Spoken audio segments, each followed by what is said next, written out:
Qui est bon, toi? Ben, moi, t'avais pas le droit de me toucher, t'avais pas le droit de me manger. Donc, il y a un élément d'imprévisibilité, de complexité technique. C'est pas juste un côté superficiel, c'est très psychologique. Je viens que tu l'as déviergé une deuxième fois.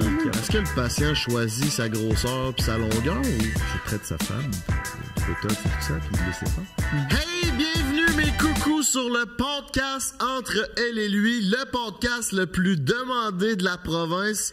Aujourd'hui, on a un podcast spécial. On reçoit un médecin puis une femme trans. Ça va vraiment être crucifiant comme sujet, mes chums. Mais tout d'abord, je voudrais remercier nos sponsors Fruits, Pizza Salvatore et Eros et compagnie sont là pour vous supporter dans tous vos besoins, mes cocos. Ma belle Anne-Marie, comment que t'appréhendes ce podcast-là, toi? Moi, j'ai vraiment hâte de jaser avec Gab et Éric Ben-Simon, qui est pas juste médecin, là, il est chirurgien plastique. C'est lui qui a travaillé. Gab est son œuvre d'art. Puis c'est aussi mon chirurgien plastique parce que c'est lui qui a fait ma labiaplastie. Donc, j'ai hâte qu'on jase un peu des chirurgies chez les hommes, chez les femmes, les personnes trans. Il est vraiment spécialisé là-dedans. Puis Gab a une histoire incroyable. Donc, j'ai hâte. Fait qu'on reçoit vraiment un gars qui t'a refait la noune, qui t'a vu flambant nus. Tu peux le dire de même. Tabarnak. Puis ça a été comment de te retrouver flambant nu devant un médecin? Écoute, c'est une anesthésie locale. Donc, on s'est jasé ça, là. Tout le long de ouais, mais écoute, à un moment donné, quand t'es rendu là, t'es prête. Ah ouais. OK, puis comment tu trouves notre décor? Il est tellement beau! J'adore notre décor. C'est le plus beau décor. Honnêtement, c'est sûr qu'il n'y a personne qui a un aussi beau décor que le nôtre. On a travaillé fort en crise, hein? Fort. Là, faut que vous vous dites que le segment intro est propulsé par Salvatore. Puis là, j'ai un spécial 4 pizza entre les mains. Puis c'est une putain de tuerie. Quoi?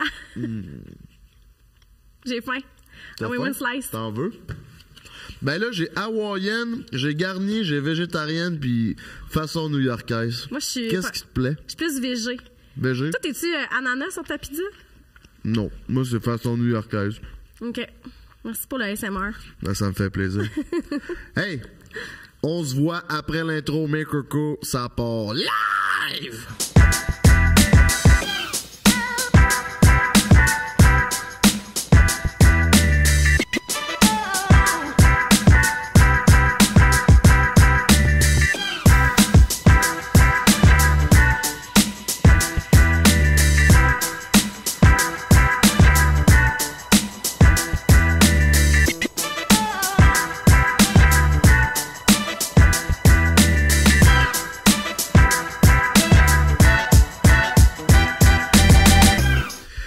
Bonjour mes petits coucous, c'est votre animateur Frank the Draper et ma co-animatrice au lit avec Anne-Marie ou Anna pour les intimes.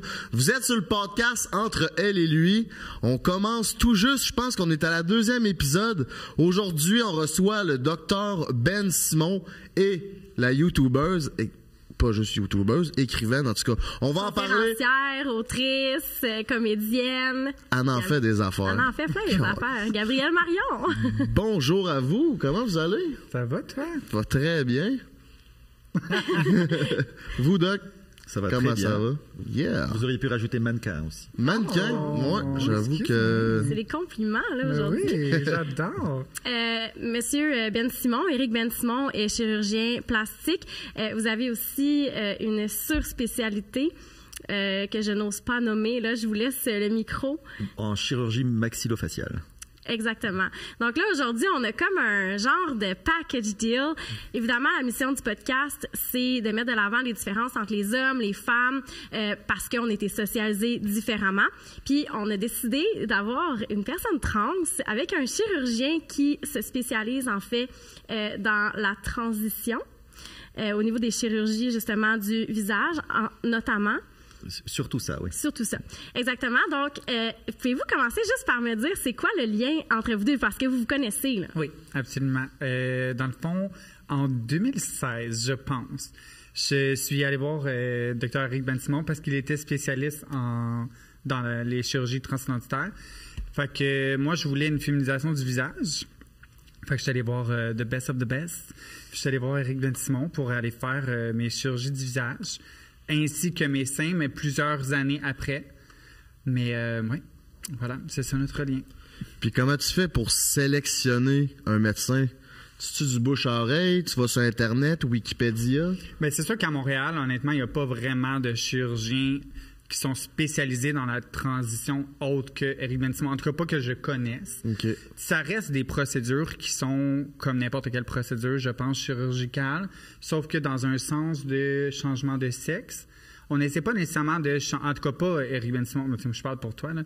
Je pense que c'est plus une idée de raffiner des traits plus que de changer des morceaux, genre, du visage, je peux dire ça comme ça. Fait que c'est pour ça que j'ai fait des recherches sur Internet, évidemment. Puis j'ai trouvé M. Ben-Simon ici. Et il a fait une très belle job, je pense. Oui. Mannequin. Mannequin, voilà. Ça va bien. Fait que combien de chirurgies t'as eu au total? Est-ce que ça se fait en une fois? Comment ça fonctionne? Bien, ça dépend. Évidemment, j'ai eu plusieurs chirurgies. J'ai eu 2 chirurgiens différents pour mon corps parce que j'ai eu une vaginoplastie qui n'est pas Éric Ben-Simon qui l'a fait. Avec Éric Ben-Simon, avec lui ici, bonsoir, j'ai fait faire une rhinoplastie. J'ai fait faire un trachea shave qui est une réduction de la pomme de dent. J'ai fait faire mes seins 2 fois. Fait que c'est les chirurgies que j'ai eues avec lui. Mais j'ai eu auparavant une maxillofaciale, mais qui n'était pas nécessairement par rapport à ma transition. J'avais un problème dentaire. J'ai fait refaire ma mâchoire, mon menton dans ce temps-là. Fait que c'était genre quand j'avais 18 ans. Puis évidemment, j'ai eu une vaginoplastie, j'ai eu plein de fillers, plein des révisions, plein d'affaires, mais... Ouais. Comment que ça t'a coûté tout ça? Genre, c'est un gros total, là. Admettons, là... Sans vouloir faire de jeu de mots, un pénis. Un bras. Ouais, mettez pas ça. Oui, on va mettre ça. Ça m'a coûté bien des membres. Admettons que j'évalue, pas nécessairement que j'ai sorti de mes poches, mais l'évaluation que j'avais fait une vidéo YouTube par rapport à ça, j'évalue le tout de ce que ça m'a coûté faire ma transition physique, presque un 100 000. Mais ça va vraiment vite. C'est un gros cash down, là. Oui, en effet. Mais c'est sûr que j'ai pas mis 100 000 de mes poches. Mais, parce que la RAMQ couvre, là, certes. Juste la vaginoplastie. Ah. Seulement la vaginoplastie. Fait que le reste, non. J'ai eu quand parce que le reste, c'est esthétique, c'est ça? Exactement. Hein? Okay. Sauf que, puis ça, je sais pas si tout le monde le sait, mais j'ai pu quand même mettre, au moment où j'ai fait ma féminisation du visage, j'ai pu mettre certaines procédures sur mes impôts. Tout le monde, écoutez ça. Ah ouais? J'ai pu mettre ça sur mes impôts pour, vu que ça a un rapport un peu psychologique, puis j'ai mis mes chirurgies sur mes impôts. J'ai eu des retours d'impôts. Fait que je veux pas, oui, c'est pas la RAMQ qui paye, mais j'ai quand même eu un certain montant qui m'est revenu là-dessus. Puis les impôts ont quand même vérifié, m'ont demandé d'envoyer mes preuves de papier, blablabla, parce que c'est juste dans la section médicale. C'est quoi, t'envoies des photos, là? Non. Pomme d'attente, avant, après, parfait, c'est check. Non, j'ai envoyé des lettres de psy, parce que pour pouvoir faire ces procédures-là, de toute façon, un bon médecin va toujours en effet, pour l'hormonothérapie, tu n'as pas le choix d'avoir des lettres de psy. Puis admettons que tu es un bon médecin, tu veux faire une transition, ils te demandent souvent des papiers pour dire que oui, c'est vraiment ça que tu veux faire, parce que évidemment, c'est pas de temps, tu peux pas revenir en arrière. Okay. Fait que j'avais envoyé mes lettres de psy, puis ils ont accordé le tout, puis j'ai pu avoir quand même un certain montant de retour. Là. Très nice. Puis ça vaut combien, Doc, une vaginoplastie? Ça coûte combien au gouvernement? Ben ça, je sais pas, parce que j'en fais pas. Ouais, c'est pas je n'en fais pas, OK. Je fais pas de vaginoplastie, mais des visages, ça peut effectivement coûter cher. Donc ça dépend combien de zones il y a à faire. Il y a des patientes chez qui on va faire la totale, le front, le nez, la mâchoire, la pomme d'Adam, les pommettes. Donc ça peut monter dans les 50 000 assez rapidement. Facilement. C'est une opération que vous faites en même temps ou vous faites plusieurs opérations? On peut faire à peu près jusqu'à 7-8 heures de chirurgie. Donc on peut combiner les chirurgies pour un total de 7-8 heures, ce que je considère être sécuritaire. Après ça, déjà, ça c'est beaucoup. En haut de ça, c'est mieux de séparer les chirurgies. Donc il y a ce premier enjeu. Il y a aussi l'enjeu que des fois les gens n'ont pas besoin de tout faire. Il y a des patientes qui ont besoin juste du front. Il y a des patientes qui ont déjà des bons gènes et qui ont déjà une bonne apparence au départ, qui n'ont pas besoin d'autant de chirurgie. Donc à ce moment-là, on va y aller selon les besoins, selon ce qu'on recommande. Donc c'est pas tout le monde qui a tout en même temps. OK, c'est intéressant. Puis, au niveau des recommandations, quelqu'un entre dans votre bureau, comment ça se passe? Ils ont des photos? Comment ça s'est passé? Et ça fait quand même longtemps.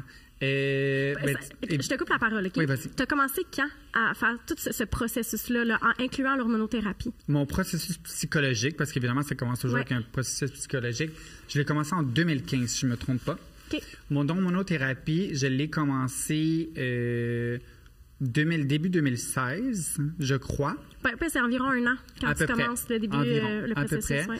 Puis, vraiment, quand même, très tôt, je suis allé consulter Éric Ben-Simon pour ma féminisation du visage. Puis, j'ai eu mes opérations de féminisation à peu près 6 mois après que j'ai commencé l'hormonothérapie. Fait que je pense que j'avais été le voir presque avant même que je commence l'hormonothérapie parce que je me créais tout le temps un plan. Je me suis comme vraiment créé un genre de plan. Comment est-ce que je voulais faire les choses étape par étape, parce qu'il faut faire les choses étape par étape. Puis j'avais, je pense, probablement été le voir juste avant l'hormonothérapie à mon début, parce que, évidemment, on sait tout le temps qu'on prend un rendez-vous de consultation, tu n'as pas la chirurgie la semaine d'après. Ouais. Là, puis ça te laisse aussi du temps pour laisser mijoter des choses, changer des choses, prendre d'autres décisions. Fait que 6 mois après, j'ai eu mes premières opérations, en fond. Puis la question, c'est l'hormonothérapie, ça vient pas... Je sais pas, je veux dire, ça change ton corps. Mm-hmm. Est-ce qu'il ne faut pas attendre plus longtemps, justement, quand on la commence? Ça dépend. Parce que quand c'est un osseux, j'imagine que tu peux répondre pour moi aussi, ça ne changera pas les os. Ouais. Fait qu'aussitôt qu'il y a une histoire d'os ou de cartilage, il n'y a pas de changement. It is what it is. Là. It is what it is. Ouais. Fait que, c'est pour ça que moi, les procédures que je voulais faire, ça n'avait pas d'impact en tant que tel sur ma formation, après transition ou pendant transition. Les seins, j'ai attendu plus longtemps pour ça. Je l'ai vu, je crois, 2 ans et demi plus tard dans ma transition pour faire les seins pour la première fois. Un coup que ma vaginoplastie, elle était déjà faite aussi. Puis je voulais voir quand même jusqu'où mon corps pouvait aller. T'sais, parce que des seins poussent avec l'hormonothérapie. Puis je voulais voir, je suis capable de me rendre à un beau B mini-C. On sait jamais. T'sais. C'est quoi le plus gros changement que l'hormonothérapie t'a amené puis que t'as fait « Oh, je pensais pas que ça serait autant une grosse modification comme juste avec des hormones? » Je te dirais plusieurs choses pour de vrai. OK. Premièrement, la poussée des seins. C'est quand même quelque chose qui est très excitant dans une transition. La poussée des seins, même là... pas dans une transition, là. Je te confirme, c'est ça. Moi, c'est parce que je mange beaucoup de pizza que mes seins poussent. Pas besoin d'hormones. C'est pas excitant chez les hommes. Non, c'est ça. Non, mais ça, on y reviendra, mais il y en a beaucoup, c'est des gynécomasties. Oui, exactement. Okay. Parce que tu fais aussi Est-ce que tu fais aussi de... réduction? Femmes à hommes? Ah. Des femmes à hommes, j'en fais plus, j'en ai fait longtemps. Okay. Au niveau du génital, mais au niveau du visage, des femmes à hommes, il n'y a pas beaucoup de besoins. Parce qu'avec les hormones, la testostérone et tout ça, ça change beaucoup. Et juste se laisser pousser une barbe, ça suffit. Ouais. Donc, les femmes à hommes vont avoir l'air très masculin avec les hormones. Mais il y a une question d'attitude aussi, je trouve. Absolument. Ouais. Un aussi gros changement d'hormones, c'est pas dangereux pour la santé? Ça se peut-tu? Y a-t-il des complications, quelque chose, des risques de maladie? Ça allait un petit peu. Ça peut ressembler à quoi? Il y a quand même des effets secondaires avec l'hormonothérapie. Un des effets qu'on peut voir, nous, comme chirurgiens, puis on fait arrêter les hormones, c'est le risque de former des caillots avec des grosses doses d'hormones. Donc, les thrombophlébite, les caillots dans les jambes, les embolies pulmonaires, ça reste des effets potentiels de grosses doses, surtout les oestrogènes. Okay. Donc, oui, il y a des changements qui ne sont pas physiologiquement exact parce que c'est forcé un peu, mais ça reste quand même assez bien toléré par la grande majorité des patients. Y en a-tu qui meurent de ça? Ben écoutez, si vous développez une embolie pulmonaire, une thrombophlébite avec une embolie pulmonaire massive, ça peut être mortel. On sait que par rapport à il y a très longtemps, les pilules contraceptives contenaient beaucoup d'hormones. Mm-hmm. Et il y a des patientes qui développaient justement des phlébites, des caillots, avant de s'apercevoir que finalement on n'avait pas besoin de mettre autant de dosage d'hormones pour avoir des pilules qui soient efficaces. Okay. Alors, on a beaucoup baissé ça, mais avant, c'était un enjeu. Donc, et il y a des patientes qui ont aussi des états d'hypercoagulabilité où ils vont développer des caillots très facilement. Donc, en plus, si vous rajoutez des hormones là-dessus, donc là, ça peut créer des problèmes. Okay, je comprends. Donc, ça prend quand même, n'est-ce pas, Gabriel, un suivi médical. Psychologique aussi, sûrement. Absolument. Mais il faut vraiment avoir... c'est bon d'avoir un médecin qui est très spécialisé en hormonothérapie. Fait que, un endocrinologue, évidemment. Fait que moi, j'ai vu un endocrinologue quand même assez rapidement dans mon processus pour vérifier l'état de santé, puis vérifier les taux aussi, parce qu'une personne... Moi, je peux prendre un certain milligramme qu'une autre personne n'a pas besoin du même ou a besoin de plus. Fait que c'est quand même vraiment très important. Il y en a des fois dans la communauté qui prennent des hormones au marché noir un petit peu, parce qu'ils veulent pas passer à travers toutes les procédures à faire pour pouvoir se rendre dans un côté plus legit de ça. Puis ça peut être quand même vraiment dangereux, surtout si une personne est en un bon point ou sa santé de base, justement, a certaines problématiques. Il y a de la comorbidité. Puis, exactement, ça peut être vraiment problématique. Tout ça, c'est intéressant. Ça me mène au segment Fruits. Gabriel, le segment, à quoi que ça consiste, j'aimerais que tu me racontes, ça a été quoi ta première amour? Les feelings que tu as eus, c'était quoi? C'était qui? Tu sais, avec les changements que tu as eus, je pense que tu étais gay avant. Ouais. Ou en tout cas, là, on peut dire ça comme ça, mais je me considérais comme un homme homosexuel avant. C'est ça. J'aimerais ça que tu me racontes ça en vite, savoir c'était quoi tes premières expériences au niveau de l'amour. Mais tu veux dire un coup rendu au début de ma transition? Non, ta première amour. Parce qu'attends, c'est bon ça, parce qu'avant le podcast, je t'ai posé une question. Oui. Je t'ai dit au niveau psychologique, le fait d'avoir justement fait de l'hormonothérapie, ça change ta perception. Il y a des choses qui changent là. Absolument. Au niveau de... Ouais. C'est très chimique, hein, l'hormonothérapie. Fait que je te dirais que dans ma vie d'homme homosexuel, si je peux dire ça comme ça, tout était beaucoup plus animal, un peu plus moins sensible, moins profond. Évidemment, c'est sûr que j'ai toujours été une personne sensible, ça change pas, tu sais.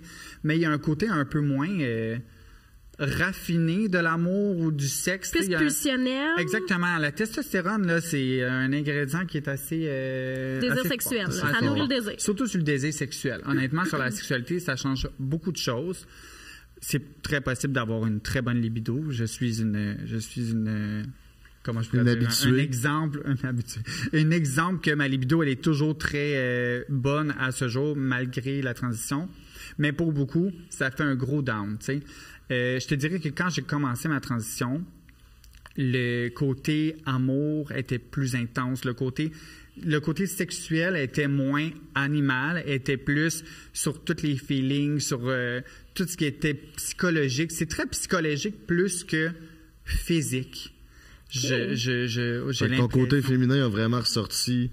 Absolument, à 100%. Ah, c'est nice. Ouais. Puis ça a été quoi vraiment ta première relation après ton changement, ta transition, excusez-moi? En fait, ce qui est spécial avec ma situation, c'est que j'avais commencé l'hormonothérapie, ma transition, j'avais entamé psychologiquement la transition et j'avais commencé aussi l'hormonothérapie et j'ai eu j'ai eu des chums auparavant, mais mon vrai chum qui a duré pendant 3 ans, qui a été là dans ma vie pendant 3 ans, tout le long de ma transition, je l'ai trouvé au début de ma transition. Okay. Fait qu'au début, on se parlait gars à gars, si je pourrais dire.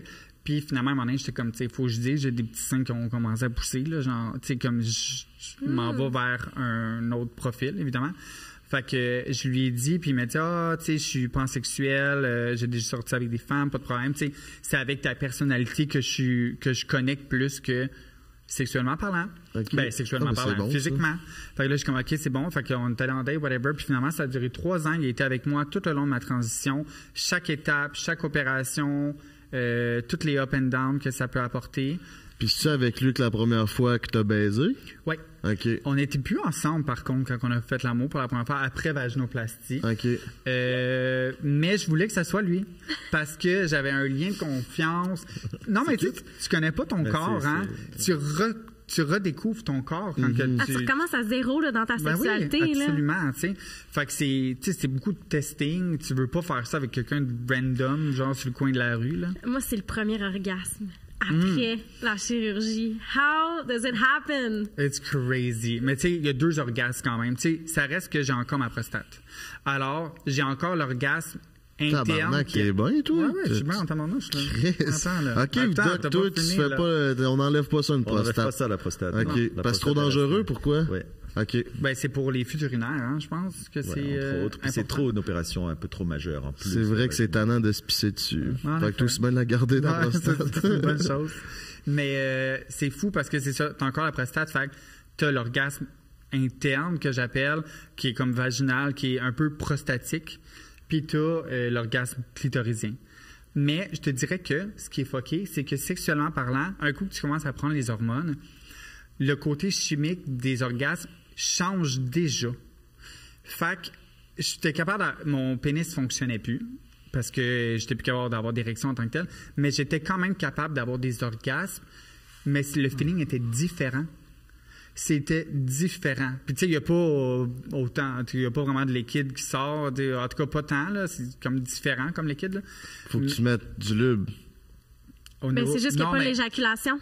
OK, il n'y a pas comme l'éjaculation, puis mes orgasmes étaient prostatiques, veux pas, parce que je n'utilisais pas mon pénis, je me faisais... tu comprends? Et puis ça fait full du sens parce que, dans le fond, la prostate est responsable de l'émission du sperme, ben pas l'émission, mais de la production du sperme à 25 puis elle est hormonodépendante. Ça veut dire que si tu la nourris plus d'hormones, ben justement, sa fonction, elle doit être diminuée, j'imagine. Ben, la prostate rétrécit avec les hormones. Ouais. C'est ça. Elle devient vraiment plus petite. Comme avant la puberté, dans le fond. Oui.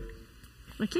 Ouais. Fait que mon orgasme clitoridien est un peu semblable à avant, mais feels quand même différemment. Mais mon orgasme interne est semblable à avant quand j'avais des orgasmes, mettons, sans toucher en avant, mais que je faisais l'amour, mettons, par en arrière.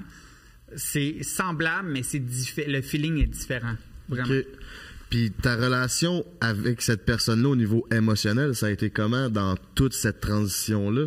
Ça s'est-tu bien passé ou il y avait quand même des up and down? Ça s'est vraiment bien passé. Pour vrai, je pense que c'était une de mes relations les plus saines que j'ai eues. OK, c'est bon ça. Puis, tu sais, pour lui aussi, il vivait quelque chose de complètement différent. Tu sais, que veux pas, je vivrai jamais ça avec quelqu'un d'autre. Puis, il vivra jamais ça non plus avec quelqu'un d'autre en tant que tel. Tu sais, fait que c'est une expérience que peu de gens peuvent vivre. Puis, je pense que c'est genre une relation qui va me suivre pour le restant de mes jours parce que ça me bâtit en tant que femme aussi. Tu sais, j'aime ça. Dans un respect. Absolument. Qui doit faire que puis, tu t'assumes mieux aujourd'hui. Il y a du recover de chirurgie, recover de vaginoplastie. T'es magané de se faire charcuter de même. Oui, une couple de fois. Là. Charcuter, rien de moins. Ça prend beaucoup de courage. Hein? Ben oui. Ben, shout-out à Fruits de propulser ce segment du premier amour. Fruits, c'est une application de rencontre où ce que le respect est de mise, mon coco. T'as 4 sortes de fruits. Tu sélectionnes ton fruit. T'as le raisin, qui est un verre de vin sans se prendre la grappe. T'as la pastèque, qui est pour une nuit d'un soir. Sans pépin. Sans pépin. Ouais. T'as la pêche, toi aussi, hein? Pour aller pêcher, ouais. Pour aller pêcher. Ça, c'est un one night, là. Ouais.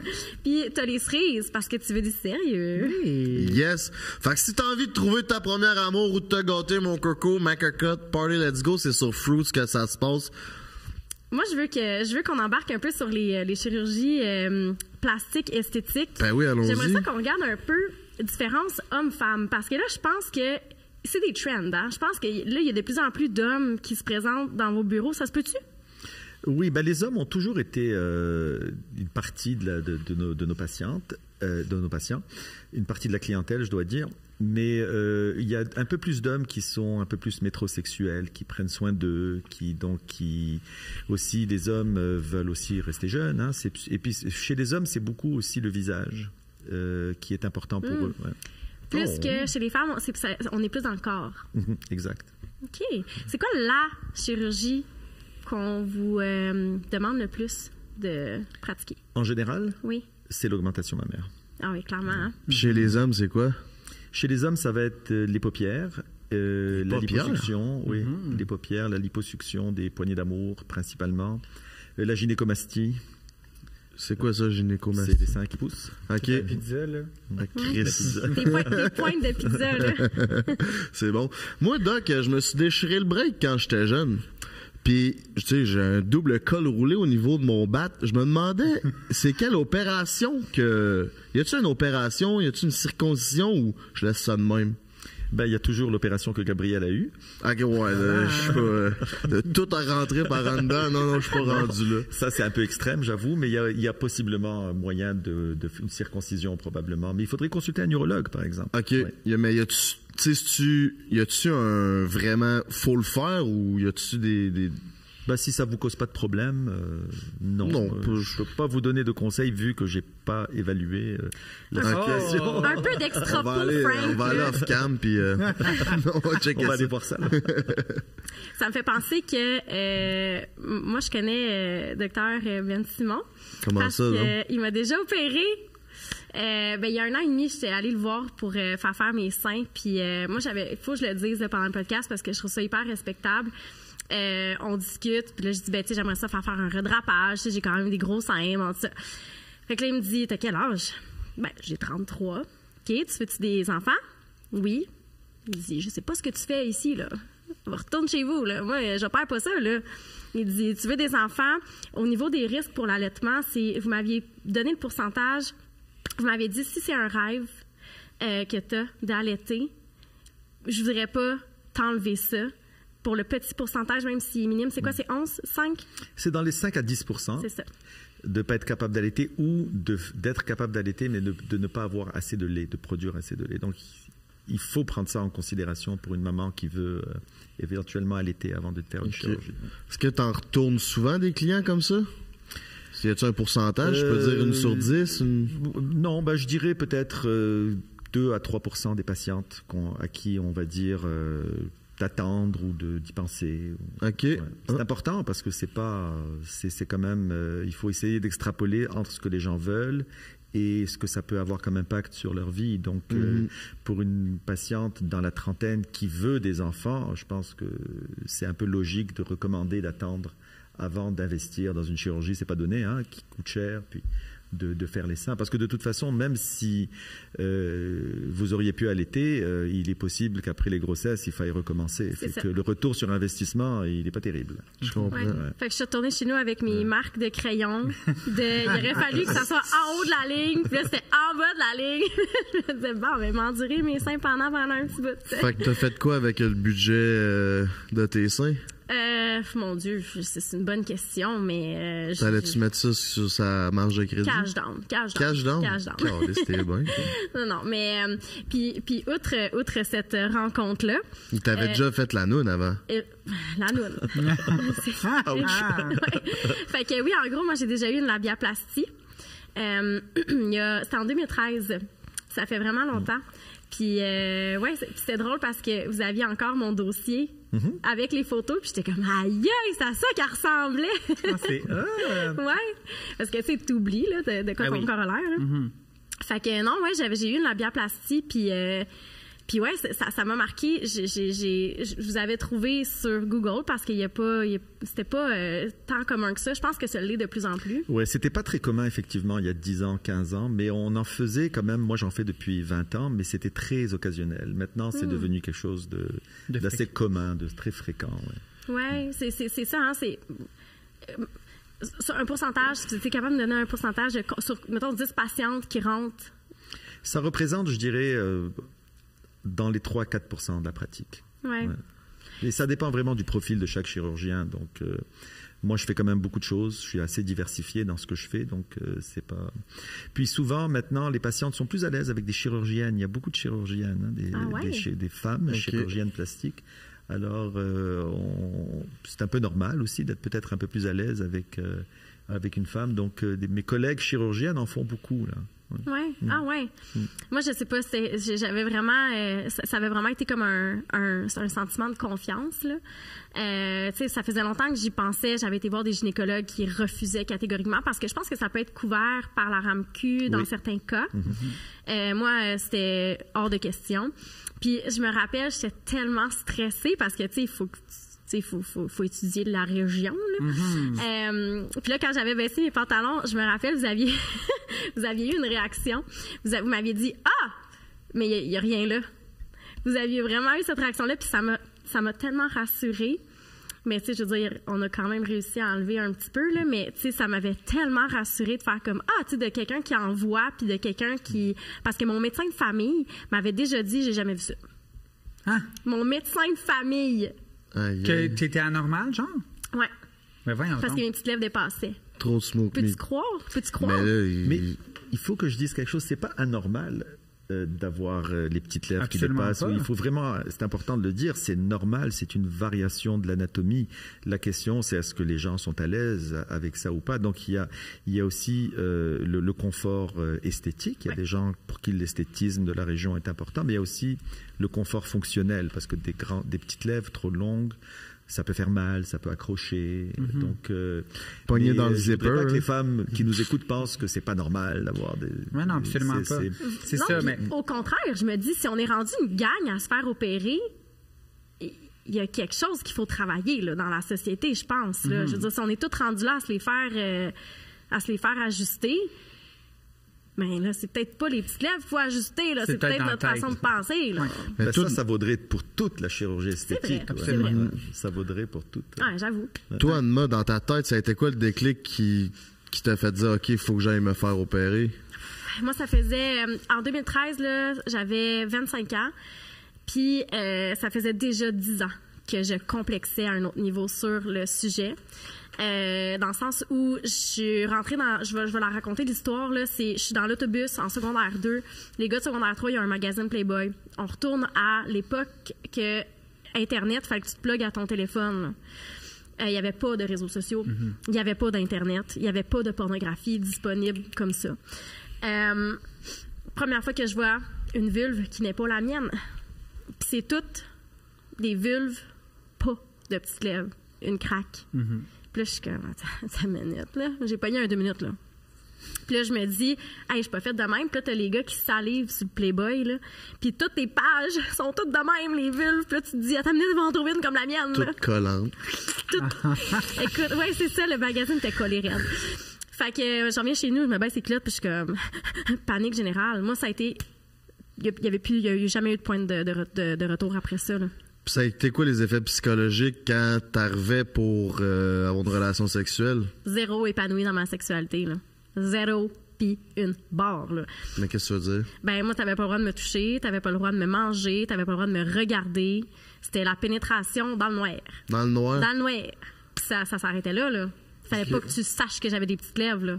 C'est terrible. C'est terrible. Et Terrible. c'est non fondé.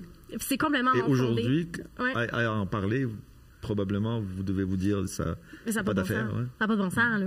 Tu sais, ça n'a juste pas de bon sens. Fait que en fait, j'avais eu une consultation avec vous, puis ça a été 4 ans plus tard. La première consultation, je l'ai faite autour de 21 ans.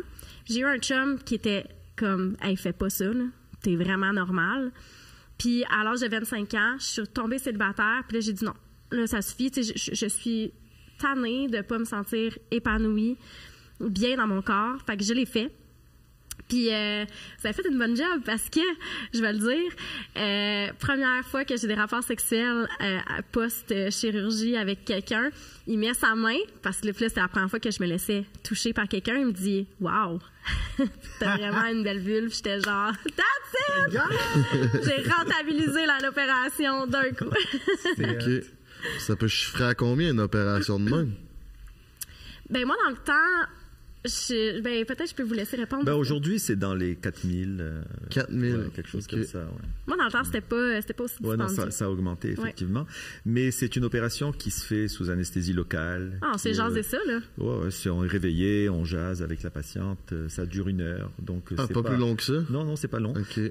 C'est plus la convalescence qui est un peu difficile après. Ouais. Ça fait un peu mal après quand ça dégèle, mais ça guérit assez vite. Ça fait mal un peu, ouais. Ouais, j'étais sur mon divan, je hurlais, là. J'avais l'impression qu'il était en train de me le couper, là, tu sais. Et aujourd'hui, tu referais-tu cette opération-là? Ou... Tu sais, ce que j'aime pas là-dedans, c'est que je veux pas en faire la promotion, mais moi, ça a changé ma vie, là. Tu sais. Puis c'est un peu comme des seins. Absolument. Tu sais, si on se tourne vers toi, là, puis que t'as 2 fois une augmentation mammaire. Ouais. Est-ce que vous voyez ça souvent? Oui. OK? Qu'est-ce qui explique ça? Est-ce que t'es allé T'étais à un certain, puis t'as grossi ou t'as rapetissé après ta deuxième? T'as grossi. Ouais, Je voulais pas lui faire. Il voulait pas.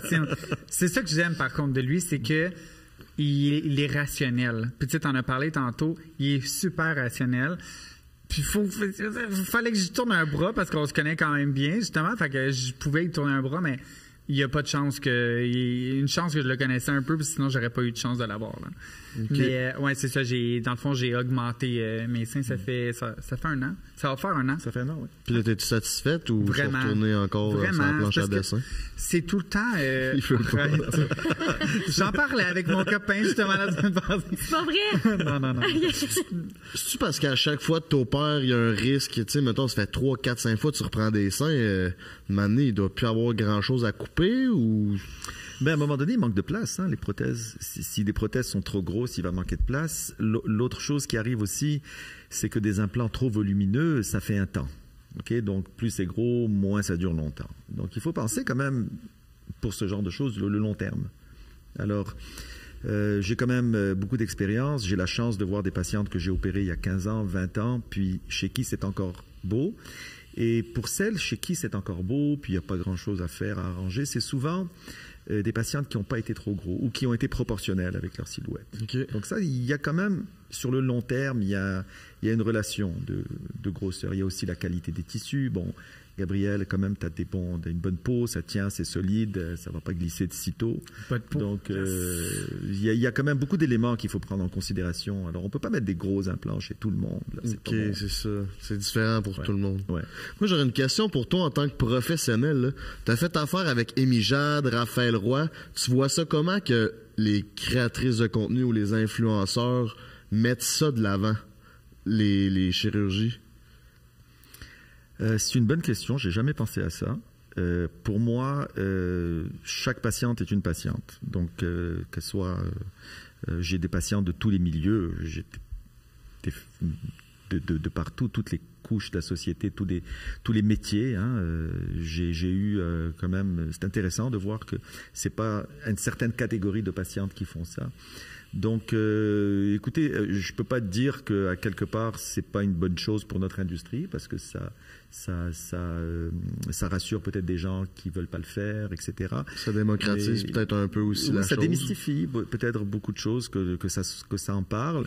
Et contrairement à mes débuts où la chirurgie esthétique, c'était un peu tabou, les patientes qui avaient ça, qui faisaient faire de la chirurgie esthétique, n'allaient pas le crier sur les toits, elles ne le disaient caché. Pas.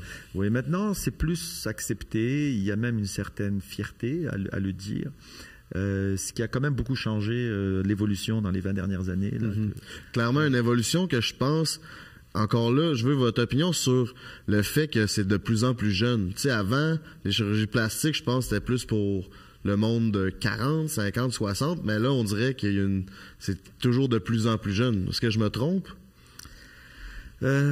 Justement, est-ce que les jeunes voient ça des influenceuses, puis moi aussi, c'est ça le trend, c'est ça qu'il faut? Si je peux me permettre, moi, je pense que c'est pas les influenceurs qui vont amener des gens aux chirurgies plastiques. Je pense juste que ça reflète que les gens ont des chirurgies plastiques. Je pense que c'est le contraire. Okay. C'est comme un reflet de la société, puis justement, peu importe ton métier, là, que tu sois... Mais je suis pas si sûr que ça, parce que il y a peut-être des jeunes qui n'avaient pas l'intention d'en faire, mais comme elles ont vu quelque chose sur les réseaux sociaux. Aujourd'hui, c'est les réseaux sociaux. Il y a 30 ans, c'était les magazines de mode. C'était Elle Québec. Alors, on feuilletait, puis c'est beau. Donc, je pense que la chirurgie plastique, qu'on le veuille ou non, ça a un attrait important pour les gens, que ce soit les femmes, les hommes. Et aussi, bien que ça peut être mal vu par certains gens, tout ça, il y aura toujours une demande pour la chirurgie plastique. Parce que c'est une façon d'amener les gens à se sentir mieux dans leur peau. Puis pour moi, la chirurgie plastique, tant que ça reste dans le raisonnable, tant que ça reste dans le sécuritaire, il n'y a pas de raison que ça soit mal vu ou que ça soit tabou. Donc, non, je comprends. J'adore ça. Mais c'est vrai aussi, parce que, tu sais, c'est pas juste un côté superficiel, c'est très psychologique, c'est dans s'aimer, tu sais. Puis si tu peux, tu sais, mon but aussi dans la vie, ça n'a jamais été de faire la promotion de la chirurgie, mais moi, ça a changé ma vie parce que pour ma tête, je m'aime, tu comprends? Ouais. Fait que ça change ma relation avec moi-même, pas ma relation avec les autres du tout, c'est pour moi-même, tu sais. Puis d'un point de vue purement scientifique, il y a des psychologues qui ont fait des études sur la satisfaction avant, les études de bien-être. Il y a des indices de bien-être en psychologie et tout ça. Puis c'est sûr, tu prends une chirurgie X, tu l'analyses sur 1000, 2000 femmes ou 2000 patients. Tu vois qu'il y a une amélioration du bien-être, de la qualité de vie. Et c'est des scores énormes. Ça score en haut de 90%. Toi, ton bien-être sur 10 est à combien aujourd'hui? Il est à 13 sur 10. 13. Puis avant ta première chirurgie, avant même ton hormonothérapie, était à combien? Quand tu étais un homme, dans le fond? Ouf, peut-être à 3. 3. OK. Puis toi? Avant Noon, après Noon? Dis de même. Sérieusement, je me détestais. Hey, je me regardais dans le miroir, là, je me méprisais. Là. Combien sur 10? Regarde. Je me 0. Je me détestais. Là. Juste à cause de ça? Ben. Ou il y a d'autres points de ton physique? Non, cette partie-là de ma vie. Là. Puis j'étais gymnaste en plus. Je faisais des compétitions, des maillots, tout. Regarde, je pensais juste à ça. Pour vrai, là. Puis après, je veux dire, la première fois qu'on me touche, on me dit « Hey, you have such a nice pussy ». J'étais comme « OK ». Ça part. 13 sur 10 mois avec. Oui, à 100%. From 0 to 100, real quick. Okay. Fait que c'est pour ça que c'est dur pour moi d'en parler parce que d'une part, je veux pas nécessairement faire la promotion de ça parce qu'il faut que les gens, faut travailler ce qui est entre les deux oreilles. Puis je pense que si j'avais tourné les pages de ce magazine Playboy-là, cette journée-là, puis qu'il y avait eu des représentations de ma vulve, jamais je serais retournée chez moi avec ce complexe-là, puis je me serais jamais fait opérer. C'est vraiment de mettre de l'avant la diversité pour montrer que c'est normal. Mais de notre part, regarde, ça a changé ma vie. Donc c'est vrai qu'il y a de l'image que la société projette qui influence la perception des gens sur eux-mêmes. Ben, vous devez voir des trends. Oui. Des choses que vous voyez avant, que vous voyez plus, des choses que vous voyez maintenant, que vous voyez pas avant. Avez-vous des exemples? Ben, le meilleur exemple, c'est le BBL, ouais, les Brazilian Butt Lift. Ça, c'est le meilleur exemple. Avant que ça soit popularisé par les sœurs Kardashian, personne n'en parlait. Tout d'un coup, elles sont arrivées avec ça. C'était la folie furieuse. Ouais. Ça n'a aucun sens. J'étais allé au strip club l'autre fois, là, puis la fille, elle te faisait ça aller, là, gauche-droite, gauche-droite. C'était du spectacle. Là. Ça, c'est l'exemple parfait d'une mode qui... Mais comment tu fais pour t'asseoir là-dessus? On dirait que tu es comme tout le temps sur un bateau. Ah, mais comment ça marche? J'ai aucune idée. En passant, cette mode est rendue à sa fin. Là. Oui. Beaucoup de gens font réduire. C'est vrai? Vraiment. Là, on est rendu dans un pic où toutes les filles que j'ai sur mon Instagram qui avaient du black market, whatever, silicone... C'est quoi du black market? Il y a des techniques aux États-Unis qui sont un petit peu ratchet style. Injecter de la paraffine, du silicone, des affaires injecter épouvantables. Du silicone aux États-Unis, c'est très trendy, mais maintenant, tout le monde fait une réduction. Même les Kardashian, ils sont rendus sur un petit frame, ils essaient de réduire leurs fesses, ils réduisent tout parce que they got overboard. Puis là, ben, ils ramènent ça parce que là, c'est rendu... C'est plus ça. Mais comme bonne chance pour réduire ça. Hein? Oui, absolument. C'est pas évident de réduire ça. Comment ça marche, la chirurgie? Bon, alors, l'augmentation des fesses, ça se faisait avant avec des implants. Et là, comme des tu disais, implants? oui, alors on mettait des implants, chirurgie terrible, très inconfortable. Imaginez vous asseoir là-dessus sur deux implants. 2 poches d'eau, 50% de chance de rejet, je crois. D'infection, de rejet, terrible. C'était pas une chirurgie qui était très populaire à cause des complications. Même les chirurgiens n'étaient pas très friands de ça. Là est arrivé le BBL, la fameuse. Alors le BBL consiste à aller prélever du gras. Grosse liposuction, travailler le gras, le centrifuger, le purifier, puis l'injecter dans les fesses. Donc, c'est pas une opération qui... moi, j'en fais pas parce que je trouve pas ça le fun à faire. Et donc, c'est une opération techniquement assez ennuyante à faire, mais qui donne des bons résultats. Cependant, c'est une opération où il y a eu beaucoup de décès. Ouais, c'est la numéro 1 dangereuse. La plus dangereuse, aux États-Unis. Pourquoi donc? Parce que les quantités de graisse qui sont injectées, il y a tellement de pression. Je vais essayer de vous simplifier ça, mais il y a des vaisseaux, des vaisseaux sanguins. Puis, en injectant du gras, s'il y a du gras qui s'en va dans un vaisseau sanguin, mais là, ça fait une embolie graisseuse. Et c'est fatal. C'est mortel. Donc, il y a eu, en une année aux États-Unis, il y a eu une dizaine de patientes qui sont décédées de cette intervention. N'importe qui en faisait. Donc même les sociétés américaines de chirurgie esthétique ont mis des recommandations, puis des restrictions. L'État de la Floride a mis des restrictions sur le nombre de BBL qu'un chirurgien pouvait faire dans une journée. Donc comme tu dis, Gabriel, on a moins de demandes. Moi, j'en fais pas, mais on a beaucoup de demandes. Les gens demandent est-ce que vous en faites, mais là, on en voit un peu moins. Fait que si je comprends bien, toutes les chirurgies esthétiques, c'est vraiment un trend. En ce moment, c'est quoi le nouveau trend? Bon, il y en a, c'est des classiques, hein. Ouais, l'augmentation mammaire. La rhinoplastie, l'augmentation mammaire. La rhinoplastie? C'est le nez. Le nez, OK. Il y a les classiques, hein, l'augmentation mammaire, le lifting des seins, l'abdominoplastie, la rhinoplastie, le facelift, les paupières. Donc, il y en a qui sont des intemporels. Mais dans les trends, actuellement, il y en a une qui est pas mal, qui s'appelle le lip lift. Donc, ouais, le lip lift, il s'agit parce que les gens sont tannés de se faire injecter la lèvre tout le temps. Fait qu'il s'agit de faire une petite incision sous le nez, puis ça fait tourner la lèvre. Donc ça, c'est une petite opération aussi qui se fait sous anesthésie locale. Et là, il y a un beau... D'ailleurs... Ouais, c'est quoi ta prochaine chirurgie, toi? Oh boy! Pour moi, j'ai pensé au lip lift. Parce que c'est très féminisant. Bon mais j'ai beaucoup d'espace. J'ai trop de lèvres. J'ai pas beaucoup d'espace. Moi, j'ai pas de lèvres. J'ai un coup de papier. Alors, le lip lift, c'est bon pour les gens qui ont la lèvre qui est longue entre la base du nez et le début de la lèvre. Donc, quand c'est plat et c'est long. Moi? OK? Ça? C'est encore bien. J'ai des injections. Petite affaire. Donc, et l'autre chose qu'il faut faire attention, c'est d'évaluer les dents. Parce que si tu lèves ça... et que tu as des palettes trop longues, ben là, tu as l'air de Bugs Bunny, puis c'est pas réversible. Ouais, c'est pas Alors, mieux. il faut faire attention chez qui tu fais ça. Donc, tu veux surtout pas causer le look Bugs Bunny. Mais c'est une belle petite opération si on choisit bien les patientes. Okay. Donc, ça aussi, des fois, je revire des patientes de bord. Je leur dis non, c'est pas bon pour vous. Puis, si je vous le fais puis que vous aimez pas ça, je peux pas le renverser. C'est impossible. Ah, c'est irréversible. Oui, c'est irréversible. Parce que t'enlèves un chunk de peau en dessous du nez, entre la lèvre puis le nez. Tu peux pas le remettre, là. Elle connaît tout, hein, c'est incroyable. Fait que ça, en ce moment, c'est fort. Ben, il y a une mode, il y a une demande pour ça, oui. Mais c'est un peu épeurant parce que là, tu te fais faire quelque chose, puis là, dans 5, 10 ans, combien de temps ça dure des modes? C'est quoi? C'est 10 ans, une dizaine d'années peut-être? Ben, le BBL, ça fait une dizaine d'années hein, qu'on en parle, oui. Mais ça dépend de chaque... De chaque opération. Il y en a des fois qui sont subtiles, comme un lip lift.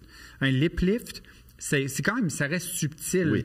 Fait que tu peux pas voir, admettons, on pourrait peut-être pas nécessairement remarquer que tu le fais, mais toi, tu vas le voir sur toi. Oui. Alors qu'un BBL, c'est sûr que tu passes de rien à des fesses énormes, des hanches énormes. C'est assez clair, là, tu sais. Oui. Ça t'arrive-tu souvent qu'il y a des patientes qui t'arrives avec, tu sais, ont eu des chirurgies, mettons, en Turquie ou aux États-Unis avec des chirurgies ratées puis qui sont là, ben, reprends-moi? Ou c'est pas si fréquent? Oui, ça arrive. C'est pas un gros problème, mais ça arrive relativement régulièrement, mais pas. Je peux pas dire qu'à toutes les semaines on en voit. C'est sûr que les patientes, bon, si vous voulez parler du tourisme médical, j'imagine. Oui, exactement. Il y a quand même beaucoup de problèmes avec, mais ça se dilue quand même entre tous les médecins. C'est quoi les problèmes les plus fréquents que vous rencontrez là-dedans, vous, les médecins une professionnels? mauvaise job, des mauvaises cicatrices, travail pas bien fait. C'est fait dans des chaînes de production. Fait que ils font venir des gens, puis c'est un chirurgien dont on ne connaît pas nécessairement les compétences qui opèrent. Donc, souvent, c'est des cliniques qui engagent des gens qui savent faire ça à peu près pour faire du volume. Hein. Donc, le travail n'est pas personnalisé, le travail n'est pas toujours bien fait. On a eu aussi des cas où les gens sont revenus avec des infections sérieuses, qui ont passé beaucoup de temps à l'hôpital. On a eu beaucoup de ça dans les hôpitaux. Il y a eu des décès aussi. Je pense qu'il y a une patiente qui est décédée en Tunisie ou au Maroc, je ne sais pas, un pays nord-africain. Donc, il y a quand même, c'est quand même un peu dangereux pour les patients d'aller se faire endormir dans un pays où on ne connaît pas les normes, on ne connaît pas les qualifications des médecins. Il faut avoir du courage. C'est sûr que ça coûte moins cher. Hein. C'est sûr que ça coûte moins cher. Vous, Doc, avez-vous... Il y a un autre prix à payer.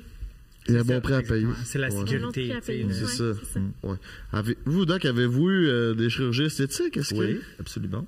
Oh, quoi? Juste savoir. Ben, écoutez, c'est ça qui m'a donné envie de faire de la chirurgie plastique. Oui, c'est bon, ça. De où ça part, cette passion? Bon, ben, moi, j'étais en médecine. J'avais besoin d'une rhinoplastie parce que je respirais pas bien, parce que j'avais une fracture du nez lors d'une bataille de jeunesse. Donc, j'avais le nez... c'est j'allais dire. J'avais le nez sur la joue gauche. Et donc, j'ai consulté, j'étais en médecine, puis j'ai demandé aux étudiants en plastie, c'est qui fait des bonnets. Puis ils m'ont dit, tel docteur fait des très bonnets. Fait que j'ai été le voir, il m'a dit, oui, on va te faire ça. Puis il m'a endormi, il m'a fait ça. C'était magique. Là. Pour moi, c'était comme, waouh, moi je m'en allais être chirurgien, oui, mais pas dans ce domaine. J'étais dans une autre spécialité. Puis ça m'a vraiment allumé. Là. Donc j'ai dit, tiens, c'est pas mal ce qu'ils font, ces plasticiens-là. C'est pour ça que ça m'a donné envie, puis j'ai changé de spécialité après ça. OK. Ouais. C'est ton outil de travail, tes mains?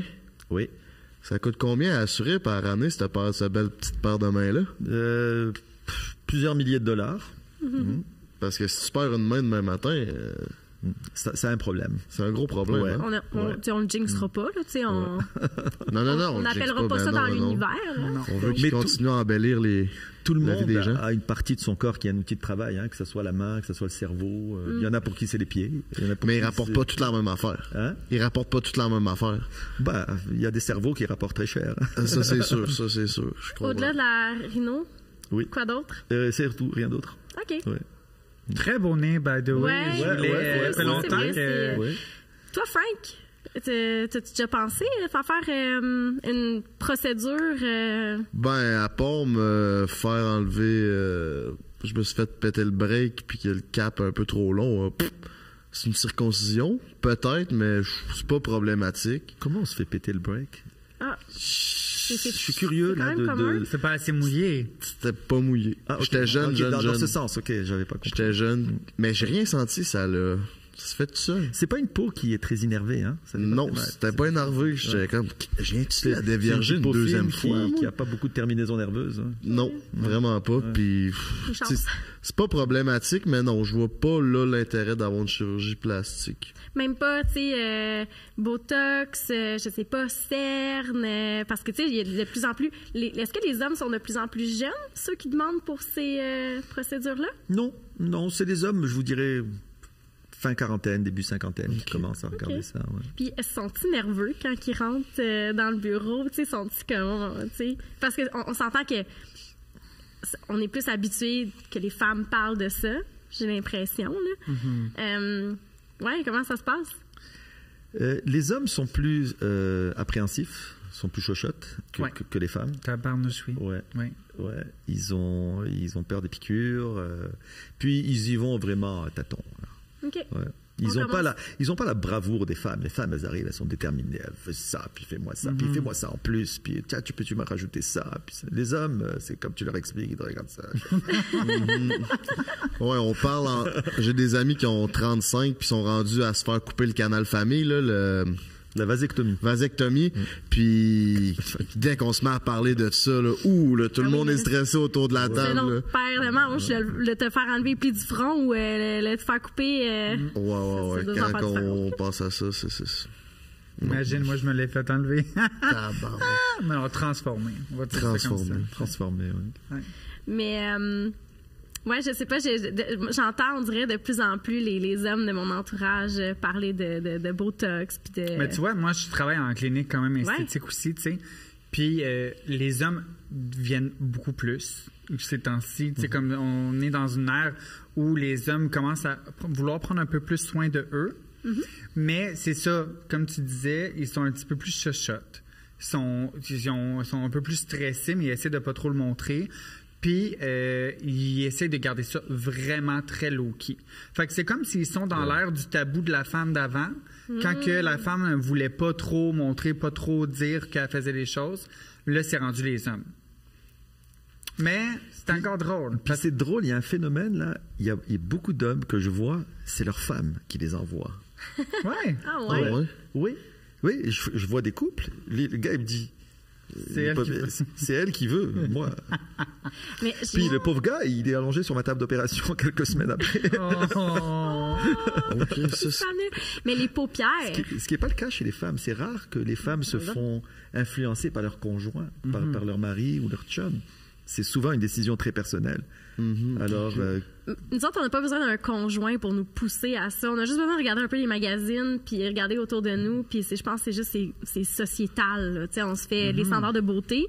Mais moralement, je trouve pas ça tant fair que ta femme te pousse à aller te faire. C'est que, tu sais, je te trouve pas beau, fait non, c'est que vous avez pas le réflexe. Nous, on l'a tout de suite. Nous autres, là, depuis si qu'on j'ai est pas jeunes... le réflexe, pourquoi tu me le crées? Moi, elle me dérange pas, mais je sais pas, moi, faire opérer le sourcil, ça me dérange pas. Toi, tu m'en parles jusqu'à temps d'aller me faire opérer? Ça me semble pas fait. Mais nous autres, accepte-moi comme je suis. OK, mais attends, là, toi, tu parles d'une femme qui fait ça à son mari. Nous autres, là, c'est la société au complet qui nous met ça dans la tête depuis qu'on est. Puis c'est prouvé, là, je veux dire, le vieillissement chez les femmes est beaucoup moins bien vu. Beaucoup plus mal vu que chez l'homme. Je veux dire, l'homme qui vieillit, c'est sexy, c'est hot, c'est la maturité, c'est la sagesse. Mais une femme qui vieillit, ça déprécie. Là. Mais la société, elle a une influence sur toi, oui, mais c'est comme un peu pas voulu parce que c'est ça la société, mais tandis que la personne que t'aimes, elle a une... Tu sais, c'est... Mais elle apprend soin d'elle. Je trouve que c'est attendrissant. Moi, quand je vois des couples comme ça, puis c'est la femme qui veut que son mari fasse ça, je trouve ça cute. C'est comme, elle l'aime, elle veut qu'il soit plus beau. Elle fait pas ça pour le faire chier, elle fait ça parce que elle le veut plus proche d'elle, on dirait plus beau pour elle. C'est fait d'une façon très bienveillante. Oui, avec complicité. C'est la femme, elle. Alors moi je trouve ça mignon des couples comme ça qui viennent, puis c'est la femme qui dit ouais regarde tu peux pas lui, puis c'est elle qui me dit regarde ses poches ici puis ça, puis regarde j'aime pas le type, puis elle me montre comme ça. Le gars est comme mais souvent c'est quelque chose qui va déranger quand même à l'homme, tu comprends? Souvent il va y en avoir parlé, ils vont s'en avoir parlé, elle va pas sortir ça out of nowhere, tu sais. Souvent ils vont en avoir discuté, mais le gars est moins willing de se rendre là. Mais des fois, la femme va pousser son côté willing de le faire. Mais tu sais, je pense pas qu'elle va le forcer à le faire, mais comme c'est quelque chose qui va y déranger. Tu sais, mettons, en clinique médico-esthétique, j'en vois, là, mettons, ils viennent avec leur femme, puis ils viennent analyser un peu, puis ils veulent faire leur cerne, mais ils sont pas willing de le faire, leur cerne, mais ils vont finir par venir parce que la femme va faire, ben oui, vas-y, au pire, je vais te le payer. Ce qui est très bien, parce que souvent, ça a été l'homme qui payait les... Là, c'est comme, allez, vas-y, je vais te... Fait que je pense que c'est d'un accord, c'est juste que l'homme est un peu plus froid.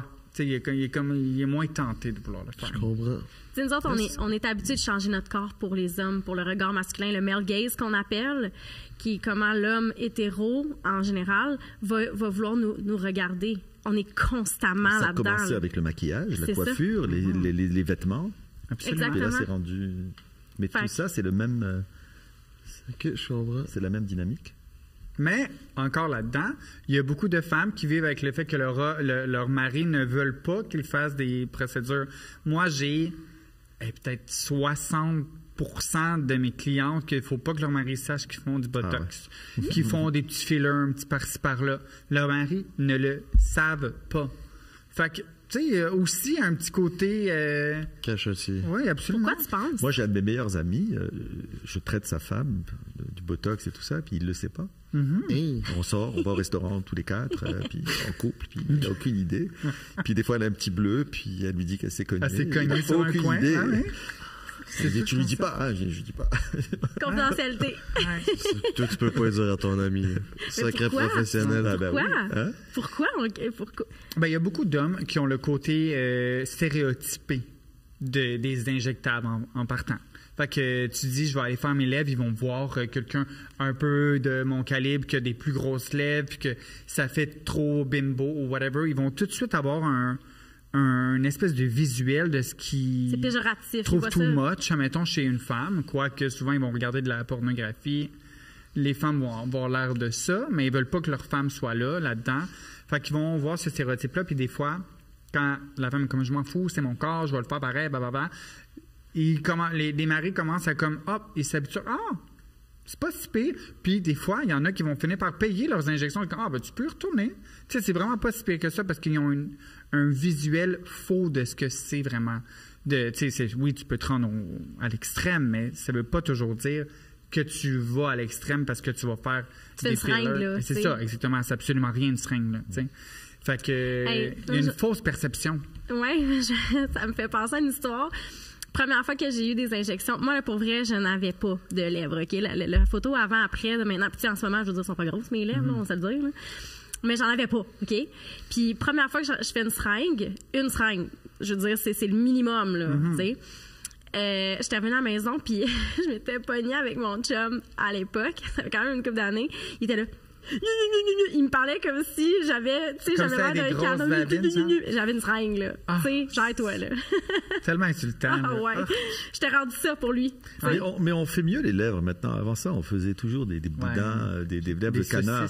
On voit plus tellement ça. On a raffiné un petit peu les. Ouais. Merci mon Dieu. Ouais. Ouais, d'ailleurs, ça reste encore dans la perception des gens. Je sais pas, tes patientes que tu vois, elles sont. Quand tu parles des lèvres, elles ont peur. Non, touchez pas mes lèvres. Jusqu'à temps que tu les fasses ou qu'elles acceptent de les faire, puis que c'est beau, c'est naturel. Là, ça démystifie. Mais il y a encore la peur d'avoir des lèvres de canard. Oui, absolument. Ça terrorise encore les patientes, ça. Oui. Ouais, je comprends. Y a-tu une chirurgie que tu t'as fait faire, que tu t'es dit, j'aurais pas dû faire ça? Dans quel sens? Que tu regrettes, dans le fond?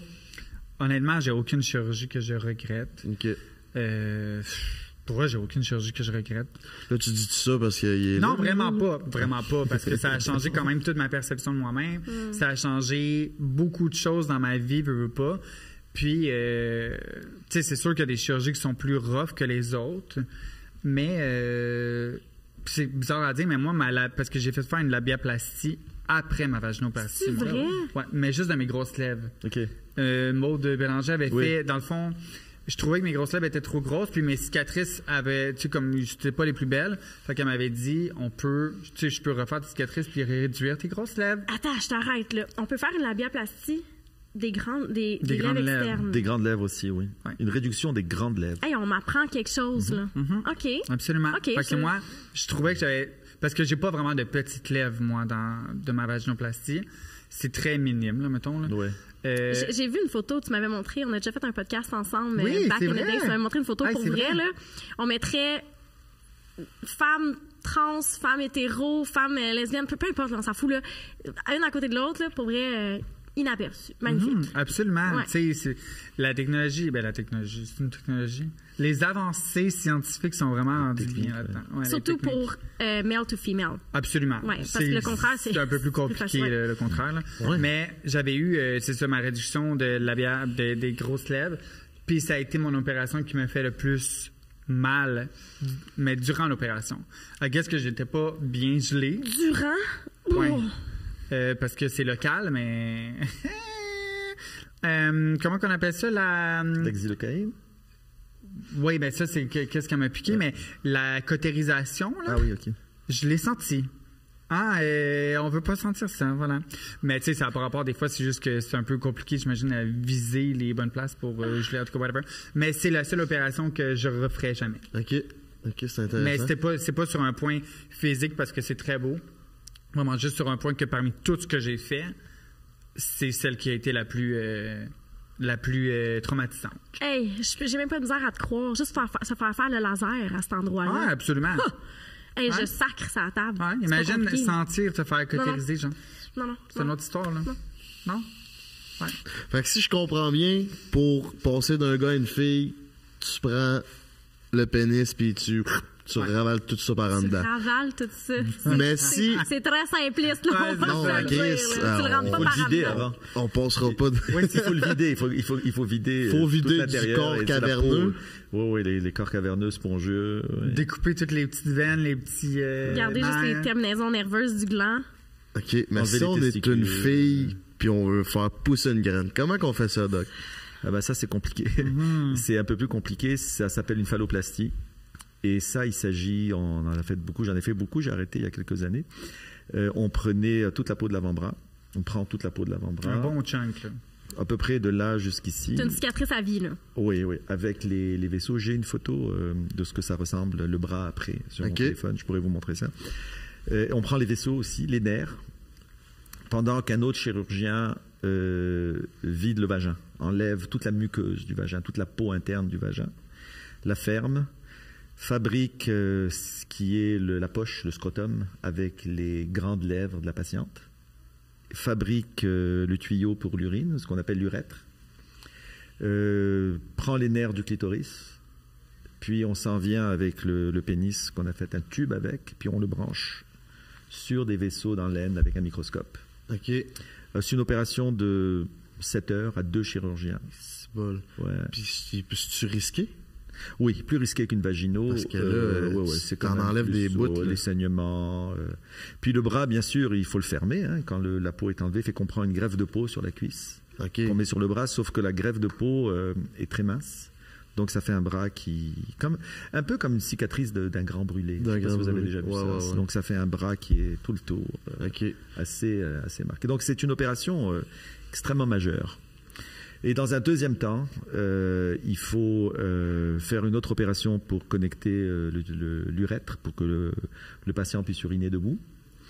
Et dans un troisième temps, il faut mettre un implant pour avoir des érections. OK. Ouais.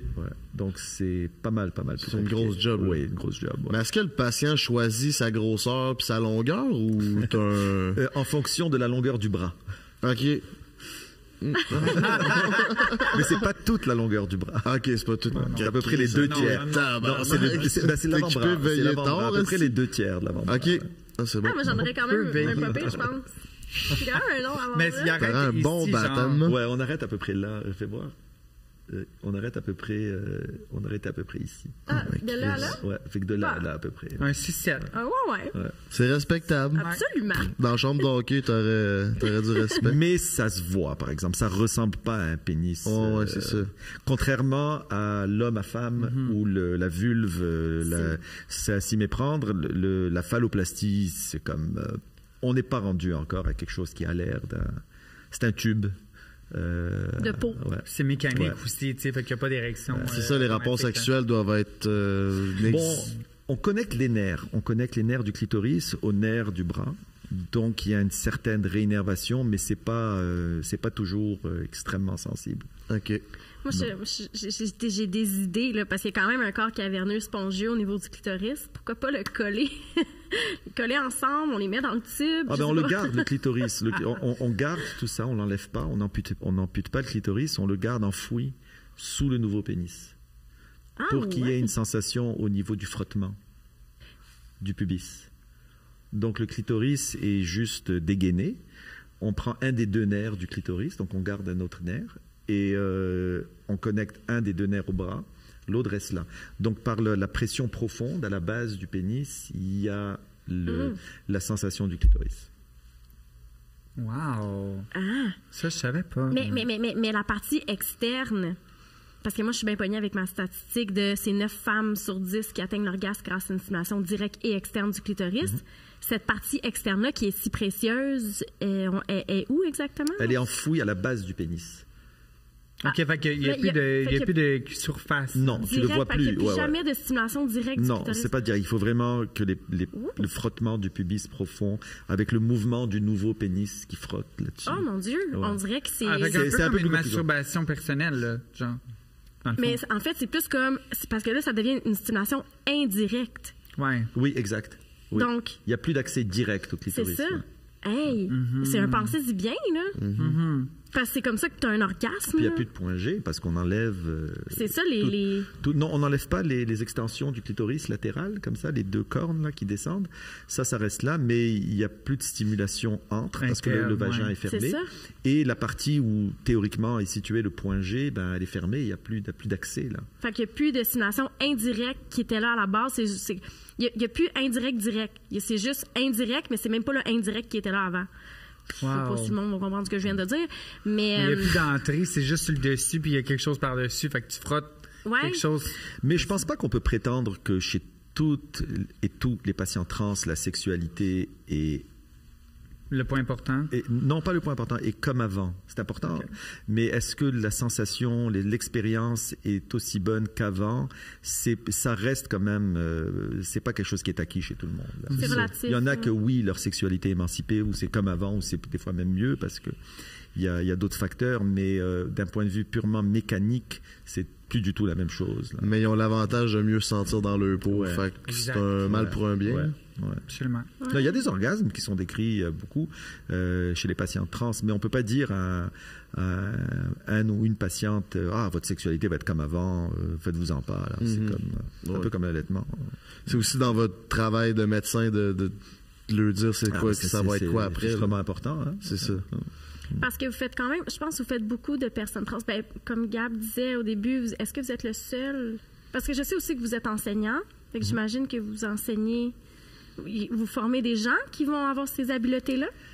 Ben, les résidents, oui, je forme des résidents. Ils viennent nous voir pour leur entraînement de chirurgie plastique générale. Mais pour faire ce genre d'intervention, ça prend quand même une petite surspécialité, au moins en maxillofacial, pour pouvoir faire des féminisations du visage.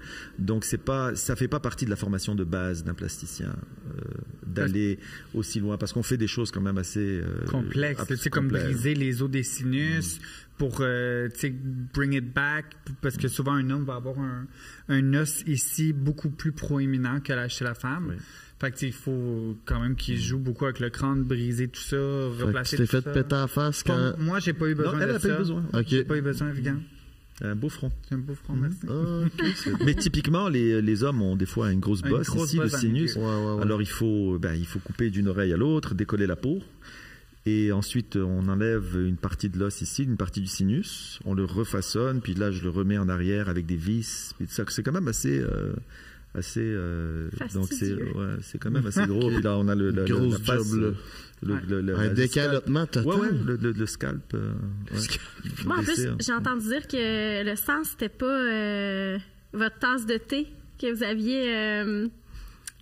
J'ai des informations privilégiées, hein? Oui. Le sang, c'est pas... comment vous faites là, pour...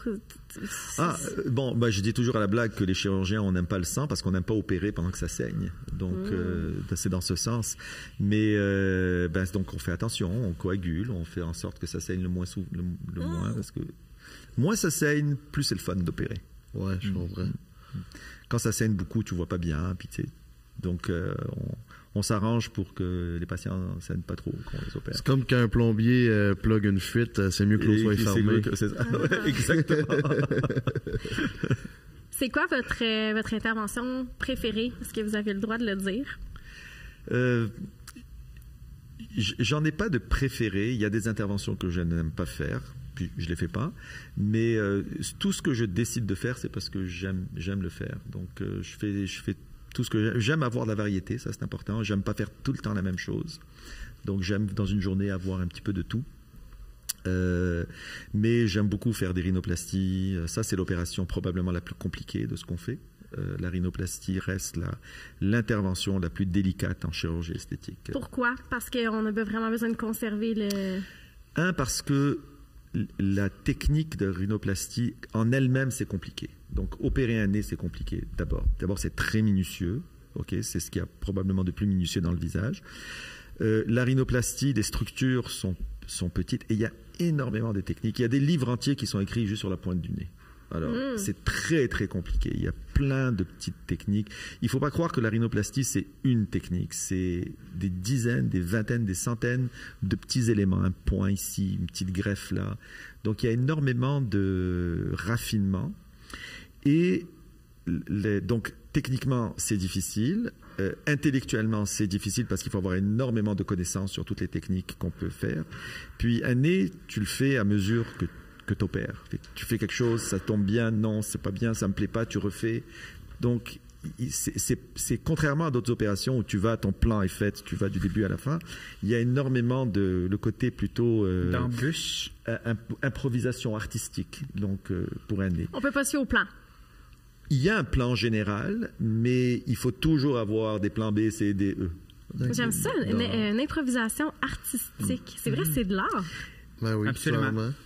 Ouais. Et donc le nez, ça reste l'opération la plus délicate, la plus compliquée et la plus imprévisible, parce que tu fais un nez, quand tu finis un nez, il est parfait, mais dans la guérison, il te joue des tours.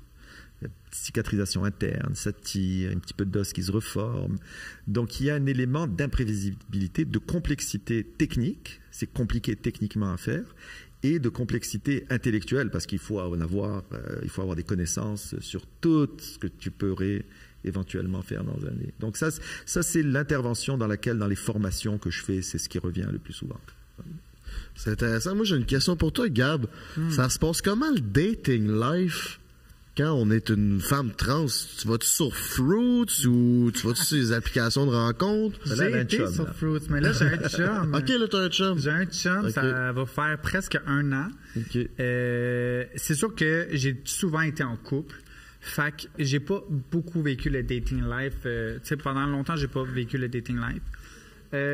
Mais pendant mon année et demie où j'ai été célibataire, j'ai vécu mon dating life. Et oui, j'étais sur une application comme Fruits. Puis, pour vrai, ça s'est full bien passé. Okay. Genre vraiment bien, mais aussi, je suis très upfront. J'ai toujours écrit dans mes bios, admettons, que je suis une personne trans, que j'ai pas de pénis si jamais les gens cherchaient ça, parce qu'il y a des gens qui cherchent des personnes trans qui sont encore pré-up. Fait que moi, j'aimais mieux être clair comme ça. Pas de cachette. Pas de cachette. Puis j'ai aussi la chance. Pour certaines personnes, c'est une malchance, mais moi, tu sais, je suis une personne quand même publique. Fait que j'ai ce petit côté-là que les gens, quelques personnes savent déjà un peu. C'est ça, c'est tellement assumé, c'est out there. T'as des questions, c'est là. Absolument. Tu peux aller voir toute ma chaîne YouTube. J'ai 200 vidéos qui parlent toutes de comment j'ai tout fait ça. Parce que t'es une des premières personnes publiques à l'avoir absolument. Au Québec, je suis la première à l'avoir fait. Oui, c'est ça. Fait que ça s'est toujours super bien passé, puis je suis une personne très je sais ce que je veux, tu sais. Bon, évidemment, j'ai pas toujours eu les meilleures fréquentations du monde, mais j'ai jamais vécu de malaise ou de problématique face à ma transidentité. OK. Ouais. Oh, ben c'est un privilège, ça. Absolument. Puis c'est-tu comme les gars que tu rencontres, c'est-tu des gars qui, comment je pourrais dire, qui ont déjà été... Ouais, tu sais que... Pas nécessairement. Pour de vrai, pas vraiment. En couple, j'ai souvent été plus, admettons, avant mon chum que là, avec des hommes plus pansexuels, un peu plus ouverts d'esprit en tant que tel. Juste parce que, je sais pas, la connexion se faisait bien, tu sais. Mais dans mon dating life, genre dating, toujours très cisgenre, hétéronormatif, qui connaissent rien là-dessus. Puis pour de vrai, je pense que souvent, il y a comme un petit côté chez l'homme vers la femme trans qui a de genre, ah ouais, tu sais, c'est comme il pense au passé, ah, elle a déjà été un gars, whatever, blablabla, mais un coup que tu connais plus profondément, de toutes les façons, la personne, tu oublies cette partie-là. Tu sais, c'est plus quelque chose qui se met de l'avant parce que de toute façon, ils ne voient pas cette partie-là de moi, tu sais. Fait que quand tu connais la personne un peu plus profondément, émotionnelle, psychologique et tout, c'est quelque chose qui se tasse quand même très facilement, tu sais. Ben, je dois dire, Gabriel, t'es probablement un modèle d'épanouissement chez les patients trans. Hein? C'est pas toutes les patients, j'en vois beaucoup, qui ont la chance d'être épanouis comme Gabriel. C'est comme solide. T'as bien fait ça. Merci. Ouais. T'as bien fait ça aussi, hein? Mais tu sais, c'est ça, on te sent solide, tu sais, on te sent assumé, puis je pense que tu laisses pas la place pour que quelqu'un puisse douter de absolument. Ça, questionner ça. Tu sais, c'est comme it is what it is, c'est ça que je suis, puis je suis fière, puis donc effectivement, tu sais, je pense que c'est une inspiration, un modèle. C'est la première chose que j'ai remarqué chez Gabriel quand je t'ai rencontré la première fois. Tu avais cette détermination, cette confiance en toi, tu savais ce que tu voulais. Et on voit pas ça chez tout le monde parce que beaucoup de nos patientes viennent avec un peu d'insécurité pour avoir. Donc, mais Gabriel, c'était comme waouh. Ouais. Merci. Mais je suis une personne très déterminée dans. Mais épanouie, c'est surtout ça qui est impressionnant. Ouais. Merci, c'est gentil. Bravo. Voyons. J'ai envie d'applaudir. Bon, ben mes petits coucous, je pense que c'est ce qui termine cette grande conversation. On a encore plein de choses à dire, mais le temps file. Ben, merci beaucoup d'être venu sur le podcast. Il a été rebaptisé à souhait. Ben Simon. Ben, on est rendu intime. J'ai bien aimé Ben Smith. Son nom, c'est Éric, hein? Éric Ben Simon. Non, Ben, c'est bon, ça. Moi, j'aime ça, Ben. Gab, merci beaucoup de t'avoir livré à nous puis d'être aussi ouverte. Merci à Eros et compagnie. Merci à Fruits. Merci aussi à Pizza Salvatore de propulser notre podcast. Anne-Marie, aurais-tu un petit mot de la fin? Mon Dieu, je suis vraiment inspirée par les deux personnes que vous êtes, puis je trouve ça le fun de voir comment vous avez fait équipe dans tout ça, puis merci d'avoir partagé vos connaissances et votre histoire. Merci à vous. Merci. Laisse-moi savoir, Gab, où est-ce qu'on peut te retrouver sur les internets? On peut me retrouver sur YouTube, Instagram, TikTok. Pas tant bonne sur TikTok, mais it is what it is. Puis c'est pas mal ça. C'est des conférences, t'as un livre? Je fais des conférences, j'ai un livre aussi qu'on peut retrouver dans toutes les librairies, évidemment. Alors, ouais. Puis vous, Doc, je pense que vous êtes au moins sur Instagram. Oui, depuis pas longtemps. C'est quoi votre Instagram? C'est Éric Ben Simon? Docteur Éric Ben Simon, DR Éric Ben Simon. Ouais. Parfait, on va tout mettre ça dans la bio. Un gros merci d'avoir été là. Le confessionnal s'en vient avec la professionnelle en sexologie. Ça? Ouais. Ça se dit, ces affaires-là. On va vous réparer l'âme, mes chummés. Stay tuned, ça s'en vient. Un gros merci. Peace!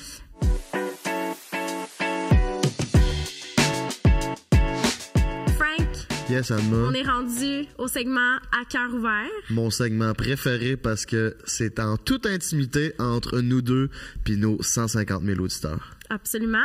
Et c'est présenté par Eros et compagnie. Oh, yeah. Mon petit bébé. Fait que si t'as envie de te varloper le poireau dans une snatch, mon coco, c'est sur Eros et compagnie que ça se passe. Va te gâter. J'aime ça parce qu'on a vraiment une façon différente de présenter les choses. Ben oui, moi j'ai le droit de dire des mots un peu plus vulgaires. D'accord. Donc, on a un témoignage. D'ailleurs, n'hésitez pas à nous envoyer des témoignages sur lesquels on peut rebondir, des questionnements. Ça va nous faire plaisir d'y répondre. Comme vous savez, à chaque podcast, ça va être un segment qu'on va faire ensemble. Exactement. Le segment, ça consiste à lire un témoignage de un de nos auditeurs. Puis la professionnelle en sexologie, Anne-Marie, va élaborer sur le sujet, donner ses conseils, donner ses opinions, parce que c'est la seule personne qui a fait un bac en sexologie qui peut donner son opinion. Puis c'est sur ce podcast, entre elle et lui, que ça se passe, mon coco. Ça part drette là. J'ai ça ici. On a Monsieur X nous dit et nous confie à cœur ouvert: ma blonde m'a parlé qu'elle voulait une réduction mammaire. De mon côté, ça me challenge beaucoup de savoir qu'elle va avoir des plus petits seins et des cicatrices. C'était une grosse source de conflit dans notre couple. Anne-Marie, tu dirais quoi à Monsieur X? Ben, il y a plusieurs raisons pour lesquelles quelqu'un pourrait vouloir avoir une réduction mammaire. Est-ce que c'est une question au niveau de la santé? Est-ce que c'est une question au niveau esthétique? Il y a plusieurs personnes qui vont avoir des réductions parce qu'ils ont des problèmes dans le dos. Ça peut être parce qu'il y a eu un cancer. Il y a plein de raisons pour lesquelles quelqu'un pourrait vouloir ça. Puis, c'est son corps, c'est son choix. C'est la réponse la plus cliché, mais c'est la réalité. Puis, je pense que quand tu es en amour avec quelqu'un, t'es pas en amour avec pour juste ses attributs, mettons? C'est ça, c'est pas juste physique. Penses-tu que c'est un amour juste physique qu'il y a là-dedans? Tu sais, pour qu'il s'arrête juste à ça, me semble, il y a d'autres choses que les boules, là, rendu là. Ben oui, effectivement. Mais je pense que c'est quelqu'un qui pourrait peut-être avoir de plus amples discussions avec sa partenaire, à savoir c'est quoi les motifs pour lesquels elle veut avoir une réduction mammaire, puis essayer de la supporter dans ce choix-là. Parce que, surtout si c'est une question de santé, ben en fait, peu importe la raison, c'est supporter sa partenaire dans ses choix. Parce que, Chris, pour une femme, ça doit être tough là, de vouloir, tu sais, avoir une modification sûrement pour son bien, mais que la personne que t'aimes, non seulement elle te supporte pas, mais elle te challenge sur le fait il doit dire: yo, garde tes boules comme ils sont là. Ben, tu sais, pour lui, c'est challengeant. Puis, tu sais, c'est quelqu'un qui doit apprécier les fortes poitrines, mais ça doit être encore plus challengeant pour elle, justement, de pas se faire supporter dans ce choix-là. Donc, peut-être de remettre en perspective sa vision des choses, puis de s'ouvrir à sa partenaire, puis de voir comment elle se sent là-dedans. Je pense que plus t'ouvres la discussion, plus t'es capable de développer de l'empathie puis de la considération pour l'autre personne. Mais toi, tu ferais quoi à la place de la fille en sachant que le gars, il est peut-être... Tu sais, il y en a des gars qui sont pas ouverts puis qui sont un peu imbéciles. tu ferais quoi? Tu le laisserais-tu? Tu t'en irais dans quelle direction? Ah, c'est difficile de dire à quelqu'un, moi, je ferais ça, je ferais X, Y ou Z. Je pense que c'est vraiment plus complexe que de dire, ben, dans cette situation-là, tu devrais faire telle chose. Mais je pense que c'est à elle de réfléchir. En fait, c'est de réfléchir ensemble. Pourquoi ça le challenge? Puis peut-être qu'une fois qu'elle va avoir eu la procédure, il va se sentir très correct avec ça aussi. Tu sais, je pense que ça va demander une adaptation de part et d'autre, de continuer de parler de comment on se sent à travers tout ça, puis à la lumière de l'information qui est échangée, puis de comment on va vivre les choses, ben là, il y a des décisions qui pourront se prendre, de part et d'autre. C'est intéressant. On vous souhaite de communiquer puis de trouver un terrain d'entente. Mikirko, un gros merci d'avoir été sur le podcast Entre elle et lui. Merci à Fruits, Pizza Salvatore et Eros et compagnie. Oubliez pas de vous abonner à notre chaîne YouTube, aussi à Instagram Entre elle et lui. C'était Frank the Draper et Oli avec Anne-Marie pour vous servir. Je vous dis peace! Bye!